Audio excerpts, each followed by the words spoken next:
ധാർമ്മികതയുടെ പേര് പറഞ്ഞ് നിമിഷപ്രിയ വധിക്കപ്പെടേണ്ടവളാണെന്നൊക്കെയുള്ള ചർച്ച നമ്മുടെ ഈ കേരള സമൂഹത്തിലൊക്കെ ഉണ്ടാകുകയും കഴിഞ്ഞ പ്രാവശ്യത്തെ ഒത്തുതീർപ്പൊക്കെ നടക്കാതെ വരികയൊക്കെ ചെയ്തത് നമുക്കറിയാവുന്നതാണ്. അതിനെ തുടർന്നായിരിക്കാം ആക്ഷൻ കൗൺസില് കോടതിയിൽ കേസ് കൊടുക്കുകയും പൊതുജനങ്ങൾ അഭിപ്രായം പറയേണ്ടതില്ല എന്നൊക്കെ വന്നത്.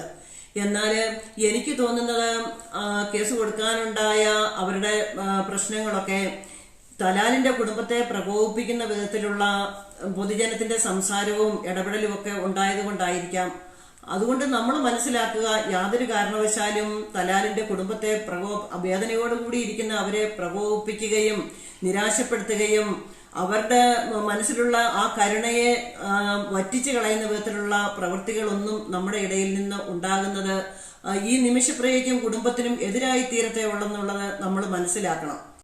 നിമിഷപ്രിയ വധിക്കപ്പെടണമെന്നൊക്കെയുള്ള സംസാരങ്ങളൊക്കെ നമ്മുടെ സമൂഹത്തിലൊക്കെ ഉണ്ടായപ്പോൾ മറുപടി അർഹിക്കുന്നില്ലാത്ത വിധം അതിനെ ശ്രീ കാന്തപുരം തള്ളിക്കളഞ്ഞുകൊണ്ട് വളരെ ശക്തമായിട്ടും ധീരമായിട്ടും മുമ്പോട്ടുള്ള നിയമ നടപടികള് അല്ലെങ്കിൽ അവരുമായിട്ട് തലാലിന്റെ കുടുംബവുമായിട്ട് ബന്ധപ്പെട്ട് എപ്രകാരം സംസാരിക്കണം, അവർക്ക് വേണ്ടിയിട്ട് ഏത് വിധത്തിൽ ഇടപെടണമെന്നുള്ള ആ പ്രവർത്തനങ്ങളൊക്കെ വളരെ വിവേകത്തോടു കൂടി തന്നെയാണ് കാന്തപുരത്തിന്റെ ഭാഗത്തു നിന്ന് ഉണ്ടായിട്ടുള്ളത്.